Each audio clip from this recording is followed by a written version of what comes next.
Et le petit Pété, comment que ça va bien? Moi ça va. Alors on va arrêter tout de suite les commérages, ce que je lis d'ailleurs trop souvent dans vos commentaires. Quand je mets une veste jaune, parce que j'aime le jaune, on me prend pour Est-ce que Pikachu aime qu'on lui caresse la queue comme je viens de le faire? Quand dans une vidéo on voit un peu mon bide, parce qu'hormis un régime ou me couper le ventre sérieusement, bah il est toujours là. Hein. Là on me prend pour Carlos et pas le bandit. Hein.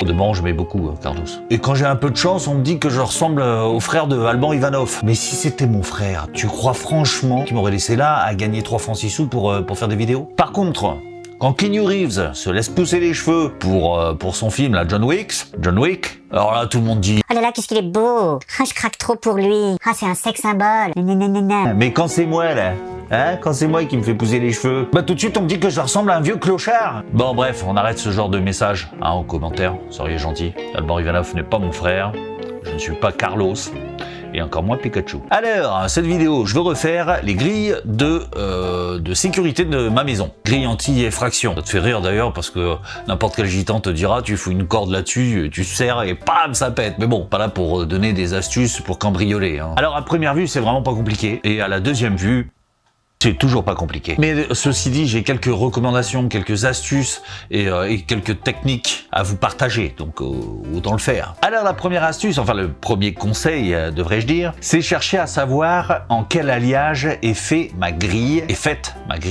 parce que tout n'est pas en fer et que tout ne se peint pas de la même façon. L'astuce qui tue, c'est l'aimant. Vous promenez un aimant, alors à moins qu'il soit follement amoureux de votre grille de sécurité, je ne sais pas, mais d'ordinaire, s'il se colle dessus, c'est que c'est... Michel? C'est mieux. Qu'est-ce que tu me chantes, Michel? Oui, le dire c'est bien, mais le faire c'est mieux. C'est décourageant. Si l'aimant colle sur la grille, alors la grille est en fer, tout simplement. Ou tout du moins en alliage de fer, parce que des fois il y a un mélange de plusieurs alliages. Alors le fer, comme chacun sait, ça rouille. Du coup, il faudra prendre quelques précautions. Déjà, ne travaille pas le jour où il pleut, parce que l'eau, ça fait rouiller le fer. Ensuite, quand on est sur du neuf, enfin sur du neuf, d'ailleurs sur de l'ancien, hein, on prendra uniquement une peinture spéciale fer, hein, parce qu'elle a la particularité d'être composée d'un adjuvant anti-rouille. J'allais dire anti-fer, non. On peut également doper... Il fallait pas avoir peur aux yeux. On peut également doper sa peinture avec de l'anti-rouille. Ça améliorera la glisse, mais aussi pour améliorer ses propriétés anti-rouille. Hein. Il faudra juste s'assurer que les deux soient de même phase, c'est-à-dire une glycéro avec une glycéro et pas que ce soit glycéro et acrylique. On peut pas mélanger les deux, c'est comme l'huile et le vinaigre. Si on veut, on peut, selon l'état du subjectif, on peut très bien passer de l'anti-rouille directement sur le fer, en primaire. Mais là, c'est pareil, hein, je te conseille d'aller regarder les fiches techniques du produit que tu vas acheter, parce que qu'il n'y ait pas une contre-indication, tout est écrit dessus. Hein. Tous les anti-rouilles sont pas pareils, en tout cas celui que j'utilise, on peut faire ça. Et là, j'entends les petites voix. Ah, mais c'est quoi que tu utilises? Ben, je te le dirai pas. Peut-être je te le dirai à la fin. Je te ferai voir peut-être à la fin, comme ça me permet de te garder jusqu'à la fin de la vidéo et faire beaucoup de sous. Sachez enfin que l'anti-rouille, ça coûte une blinde, mais vraiment, c'est ce qui d'ailleurs justifie le prix des peintures fer, parce qu'elles sont dopées à l'anti-rouille. Vous savez tout. Alors, sur de la réno, comme c'est le cas pour moi, vous avez donc deux possibilités, où c'est très pourri, à la limite on se demande si c'est pas la rouille qui tient le barreau, ou j'entretiens régulièrement mes extérieurs et j'aurai pas de rouille plus que ça. Quoi qu'il en soit, vous devez impérativement faire tomber toutes les particules de rouille. Ne peignez pas sur la rouille, parce que la rouille sous la peinture continuera à se développer et elle finira par migrer et bouffer tout.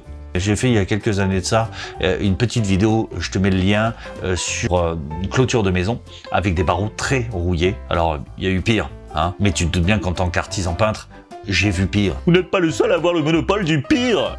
Comme cette clôture par exemple. Je vous dis pas où est-ce que c'était parce que vous allez me dire que j'en veux à mon voisin, mais bon, de toute façon on n'essaie pas de savoir qui a eu la pire. Hein. Je suis docteur peinture, c'est moi qui ai raison, c'est tout. Continuons. Michel, descends de là. Mais qu'est-ce que tu fous sur le dos de Mohamed? Alors ici j'ai entretenu mes grilles parce que c'est chez moi. Et qu'accessoirement, j'aime pas que chez moi, ça ressemble à chez toi, Michel. Je vais donc gratter les quelques points de rouille que j'ai trouvés. Ils sont très peu nombreux. Mais quand t'en as beaucoup ou quand t'en as un peu plus, tu vas utiliser une brosse, ce type de brosse là, métallique. Alors, petite, comment on appelle ça? Tu vas pas m'aider, Michel, toi? Non, Mohamed, non? Bah non. C'est sûr qu'en plus, en montant sur la table, le zizi à l'air, c'est sûr que tu vas pas m'aider, toi. Petite recommandation, enfin, recommandation de sécurité importante même, devrais-je dire. Pourquoi j'ai commencé par petite? Quand tu utilises ce genre de brosse, mets des lunettes de protection, s'il te plaît, par pitié. Si tu viens te foutre un brin de ferraille dans l'œil, tu comprendras mieux l'expression « avoir le compas dans l'œil ». Oh, j'ai un truc dans le nez, ça fait super mal. Sois pas con, protège-toi les yeux. Je vais donc nettoyer mes grilles, histoire de les dégraisser correctement, qu'il n'y ait pas de poussière non plus, etc. Tout ça dans l'optique de ne pas peindre sur la merde, parce qu'on n'est pas des sagouins. Une fois que j'ai fini, je vais poncer légèrement. Alors légèrement, c'est juste assez pour matifier un peu la peinture. Ah oui, à ce propos d'ailleurs, une info importante. Quand ta peinture farine, quand tu touches ton projectile comme ça avec ta peinture farine, ça laisse des traces de poudre sur de la couleur de ta ferraille, enfin de ta peinture même. Ça, c'est parce que t'as attendu 30 ans pour repeindre tes grilles, tu vois. N'attends pas 30 ans. Parce que là, à ce moment-là, il va falloir tout décaper, ok? Donc je disais, je vais poncer légèrement pour créer une accroche. Ça va améliorer la prise de mon premier feuille de peinture. Pour bien faire, excusez du jeu de mots. Il faudrait repasser un petit coup de ponçage entre chaque couche de peinture. D'ailleurs, c'est ce que je fais moi, hein, mais c'est pas obligatoire, mais c'est conseillé, quoi. Fortement conseillé. Toujours pareil pour créer une petite accroche. Bien sûr, tu le fais pas sur la dernière couche. Sois pas con. Alors, là, ça m'a valu la raillerie de quelques-uns. Hein, un de vos camarades, là, derrière, là. Sur le forum des génies, là où c'est bien connu. Il y a que des académiciens, là. Comment vous appelez ça, là? Comment t'appelles ça, Michel? Facebook. C'est ça, Facebook. On pouvait lire pas très pro les bandes cash. Alors, mon petit bonhomme, là t'as chopé le bon numéro. Pro ou pas, quand t'auras projeté de la peinture fer sur un mur, sur un crépi d'un client, ou chez toi, à la limite chez toi, je pense que ça doit être bien dégueulasse si tu protèges pas, et que tu seras là comme un con à essayer de nettoyer ta connerie, on l'entendra un peu moins, ta grande gueule. Tiens, attends, mais où est-ce que j'ai foutu ça, bordel? Où est-ce qu'elle est? Ah, elle est toujours par terre. Tiens, Pascal, et comme d'hab, si tu mets tes lunettes 3D, tu pourras te le mettre dans le cul. Non, bien sûr, n'écoutez pas Pascal. Quand tu peins, et surtout avec ce genre de peinture, tu protèges un max. Pro ou pas pro. Je dirais que c'est encore pire quand t'es un pro, quoi. Oh, t'imagines, moi je suis client, je vois un mec comme ça qui est... Vous protégez pas les murs? Ah non, attends, je suis un pro, moi je fous pas de la peinture partout.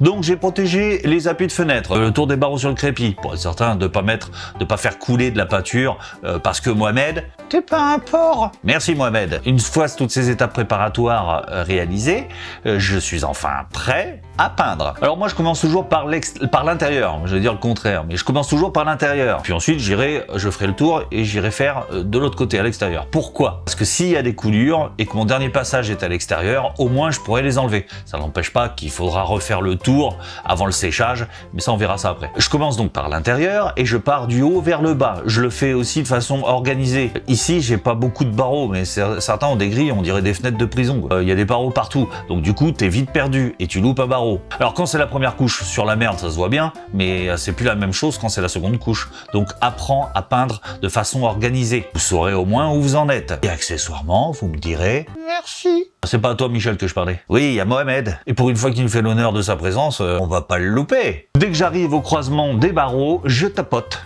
Hein, c'est pour éviter d'essorer ma brosse sur l'angle et de faire des coulures. Pareil pour le haut et pareil pour le bas du barreau. Des barreaux, parce que je le fais pas que sur un, bien sûr. Je tapote. Quand j'arrive près du mur, ça n'est pas parce que j'ai protégé pour pas faire le porc comme l'autre Pascal, là, que je suis obligé de faire de l'escrime avec ma brosse. J'applique les mêmes règles pour un mur dans un angle que sur un barreau. C'est-à-dire, je réchampille, ok? Bon, une fois que j'ai fait ce côté, je vais de l'autre côté pour refaire la même chose. Nous sommes sur des peintures qui sèchent assez lentement. Alors, bien sûr, tout dépend de la météo du jour, hein. Ça va être plus rapide à Marrakech, Mohamed, oui, c'est sûr. Je fais le tour de mes grilles fraîchement peintes, je coupe les pattes de mon chat. Parce que si t'as un chat, c'est en général à ce moment-là qu'il a décidé, ce con, de rentrer par les barreaux dans la maison. Je disais, je fais le tour de mes grilles avec ma brosse non rechargée et je viens étaler toutes les coulures que je vois. Parce que si j'ai des coulures une fois que c'est sec, il faudra prendre un scraper pour faire tout sauter et tout refaire. Et on n'a pas envie de tout refaire, donc on fait ça bien d'entrée, ok? Je vais attendre le lendemain pour réaliser la seconde couche. Sur de la Rhino pas pourrie comme la mienne, hein, 2 couches ça suffit. Mais faites bien 2 couches, même si à la première ça vous semble bon. Il faut bien qu'il y ait 2 couches pour bien protéger le plus longtemps possible le métal. Voilà que s'achève cette vidéo. Je vous remercie de l'avoir suivi jusqu'au bout, d'autant qu'aujourd'hui c'était pas si facile. Hein? Hein? C'est quoi ça, Momo? Un cadeau. Oh bah c'est gentil, dis donc. Si tu es arrivé jusqu'à ce message, c'est qu'il t'arrive de regarder à fond mes vidéos. Ça me fait quelque chose. Jadis, tu étais un simple petit painter. Et grâce à mes nombreux tutos, tu es enfin arrivé au sommet de la chaîne alimentaire. Toutefois, tu peux pousser ta curiosité à regarder les 2 vidéos que je te propose là. Et n'oublie pas le petit pouce bleu juste en dessous. C'est si mignon. Tu es mon seul espoir.